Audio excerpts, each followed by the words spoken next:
All right, time to review these two long swords, which are not actually long swords. It's more like the ancient Chinese equivalent of a great sword of sorts.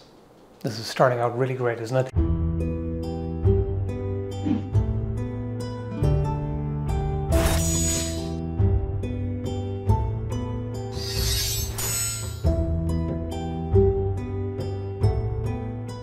Okay, so these are both from LK Chen. This is the Striking Eagle and this is the Roaring Dragon.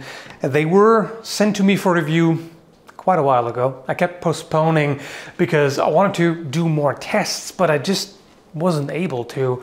And now I realize that what I've done is really enough for review, and the kinds of tests that I was thinking about doing are somewhat unreasonable anyway for these swords. I'll get back to that later. They're both made from the same material, by the way. It's both 1065 carbon steel and T8 tool steel, pattern welded together. They're both tempered to a Rockwell C hardness of 54 to 55, which is fairly hard. Some swords are only tempered to, say, in the 45 to 50 range. So that's pretty hard, which means that you get a good edge retention. And they have a nice spring temper. That with the thin blade means they are very flexible, especially toward the end. They come with what's on the website called a sword sharp edge, which makes sense because they do not need to be shaving sharp, the same way you would expect from some knives, but the edge geometry is quite good. The primary bevel obviously starts in the middle of the blade where you see the central ridge, and then you can see the secondary bevel right there. And I don't think there is a micro bevel at the end. So that secondary bevel seems to go from here all the way to the edge. It's very precisely shaped overall. Quite a nice job on both the overall surface finish and the shape of the edge here. Since the blade is quite thin, together with that edge geometry, you encounter very little resistance as you cut tatami mats. What I find particularly striking about this eagle is the extremely light weight. It seems almost absurdly light. On my scale, it weighs 1.12 kilograms or 39 ounces, which is kind of crazy. That's basically the weight of a single-handed arming sword, and not a particularly hefty one at that. For this size, that seems crazy light. So you can very easily perform quick cuts and change direction, and just in the thrust as well, you can very easily disengage and thrust, things like that, either with one or two hands. And so this is very, very lively. The length and overall shape makes this feel almost like a sort of spear sword hybrid, because you have quite a bit of handle here to work with. This is also the kind of blade that gives you good feedback about your edge alignment in the cut. If you get it right and you perform a quick cut, you will definitely hear that. Visually, this is also quite nice. The pattern on the blade looks beautiful. I'll try to show you some close-up pictures. And as I said, the finish is great overall, very precisely shaped. The lines from the grind very much add to the appearance.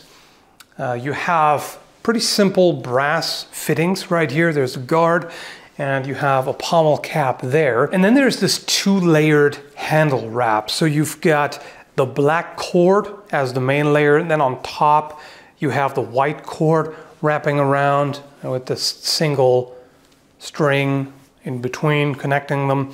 I'm assuming that's for better grip. I personally do not like that because this just shifts around and feels kind of strange. I'm not really digging that a whole lot. Also on Sword Sage's Striking Eagle, this loosened up significantly. Not on mine, but his came loose. And yeah, so in this regard, I definitely prefer the other one. I'll talk about that more in a bit. But aside from that, the overall shape of the grip is really good, as it's relatively wide and fairly thin. So this really allows you to feel how the blade is aligned. So that helps when cutting, of course. It cuts very well, provided that you don't mess it up. And it is a little bit more challenging than some other swords I've used, mainly because the thin blade is quite flexible, for one, and also because of how narrow it is, how little mass there is in general toward the point.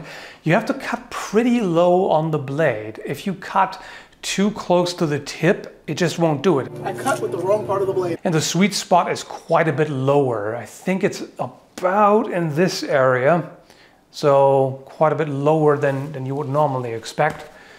And yeah, you can see that quite easily. So it's better to find the center of percussion by tapping something hard with the blade, but you can still get a feel for it by slapping the bottom of the handle and seeing where it doesn't vibrate. So that seems about right. And yeah, this is extremely flexible. That's the one thing that bothers me about this. And that actually kind of ties in with the handling overall. Now, this is not a criticism of this reproduction because it is based on the originals, which apparently were this thin.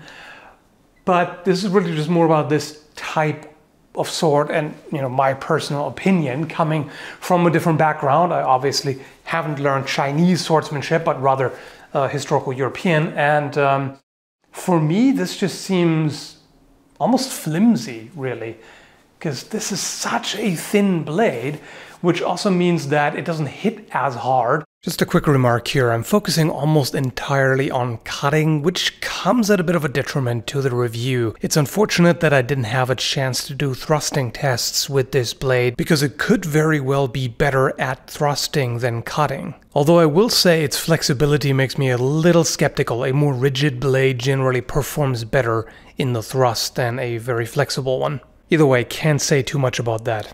It's not forgiving in the sense. It needs to be on a particular spot of the blade and it needs to be really on. Otherwise, it'll just twist and vibrate violently. And before I get to the other one, here is the scabbard. Very well made. This cutout here is very precisely shaped, so it fits exactly with the guard. It's made of fairly thin wood and then lacquered many times to give it the strength it needs. So that gives you a remarkably lightweight scabbard. I do have to say though, I can see that there's a crack on both sides of the scabbard. I have not handled this roughly, but you can see the crack running down the center of the scabbard here. So it could be a little stronger. But it looks nice, it fits it very well. All right, onto the Roaring Dragon. I'll tell you right away, between these two, that's my favorite. This actually weighs the same, just about exactly the same, but it's shorter. So both the handle and the blade of the Roaring Dragon is a bit shorter than the Striking Eagle. So in other words, you get a little bit more mass for the length, and you can feel it. I mean, this is still extremely light, but it has just a tiny bit more heft than the Striking Eagle. It also has a distal taper, just like the other one. It's a little thicker near the hilt than it is near the point. And this one also is very flexible, and it has essentially the same blade geometry. You can also see the pronounced central ridge and then the secondary bevel. To me, it looks pretty much indistinguishable from the blade of the Striking Eagle, except that, again, this is a bit shorter. Also has a different guard. So this guard is slightly wider, but not upswept the way the other one is in the center. This one here is decorated, whereas the other one is plain. And here we've got a disc pommel, basically, at the end. This is the better attachment method because this actually has a collar that's riveted to the tang, which is underneath the wooden grip. And then on top you have the string wrap. This one is quite a bit better, in my opinion. This is a very tight wrap, has not loosened up, and it has a few risers here where the string comes around a second time. So you've got 1, 2, 3, 4, 5 of these risers here. So that gives you a really nice grip. Also the same kind of overall shape, except that I would say this one is a little bit thicker than the other, and it becomes round near the pommel, which is not really an issue. Normally I hate round grips, but because this only becomes round all the way at the end, it doesn't really interfere with the edge alignment. Speaking of which, also the same kind of blade. This also tells you when your edge alignment is good. And this one is not quite as flexible. I hope you can see that. It also flexes significantly, especially toward the tip, but not quite as much as the other one, and the sweet spot is a little bit higher up. So I think you can, even though this blade is shorter, I think you might still get slightly more effective reach out of it for a good cut. So that's nice, and this one has worked really well. I mean, one of those days when I did tests was just an off day. I couldn't cut with anything very well on that day. So you have to keep that in mind. Edge alignment. On another day, I did much better because my technique was a lot cleaner then. And yeah, in that case, it performed really nicely. So it can cut beautifully, no doubt about it. One thing to notice, some people call this a horse cutter, but Chen informed me that the term horse cutting actually refers to the sharpness, and at this time, cavalry was not central on the battlefield. The main force on the battlefield involving horses at the time was chariots. You know, just like the Celts, they liked their chariots as well in a similar time frame.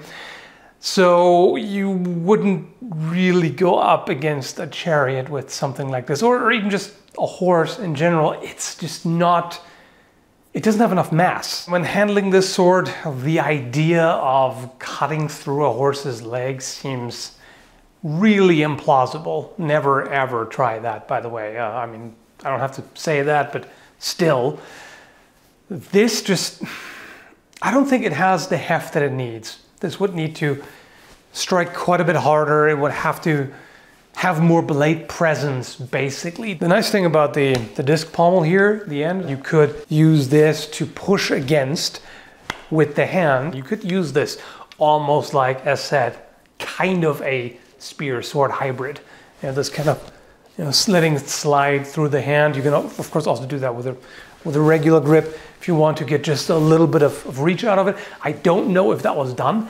Speaking of how it was used, as far as the usage in Chinese swordsmanship is concerned, I can't tell you anything about this. All I can do is refer you to this video right here, which I'm going to link down below.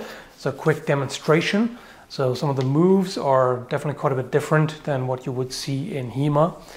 Overall, I like this sword. If you compare this directly to some of the European longswords that I've tested, most of them have quite a bit more mass in the blade, and so they can deliver a somewhat more powerful cut. Generally, there's always a bit of a compromise to be sought when it comes to agility versus cutting power. You can't quite have both the same way. An extremely powerful cutting sword will not be as nimble as one like this. The scabbard of the Roaring Dragon also looks nicer to me personally. It's got this flared brass tip at the end, which is decorated as well. You've got some painted patterns on here, so that's quite nice. This is a very tight fit, but you know, if you give it a firm tug, you can get it out. And this definitely is not going anywhere. So this is an even tighter fit than the other one. This one has not cracked either. So like I mentioned at the beginning, I didn't get around to doing certain tests that I might have considered, but now in hindsight, I don't think doing tests on a zombie head with this, for example, would be the greatest idea. They may be okay, But with this kind of blade, there is a certain risk of bending it. I did that with the white arc, which is even thinner than these. And chopping wood with this, I mean, moderate fresh branches of softwood would be fine, obviously. But I had a wooden dowel in some of the mats that I cut, and I cut them with suboptimal edge alignment, which always puts more stress on the blade and also the hilt, because the vibration, the shock just travels through and nothing is loosened up. The blade has not bent on either of these, so they seem solid. On LK Chen's website you can see some bamboo cutting. If you're doing green bamboo, that's also fine, but I wouldn't go crazy cutting zombie heads and thick tree limbs and all of that. Overall, I'm definitely satisfied with the quality. I do wish the blades were just a little thicker and stiffer, but you know, the way they are, definitely well made, good blades. And beautiful designs, like aesthetically, definitely cannot argue with that. Handling is great, and the price is very reasonable for the quality that you're getting. So these I can easily recommend. I'll leave the link in the description below if you're interested. And yeah, that's about it. Hope you found it interesting. Thanks for watching and have a good one, folks.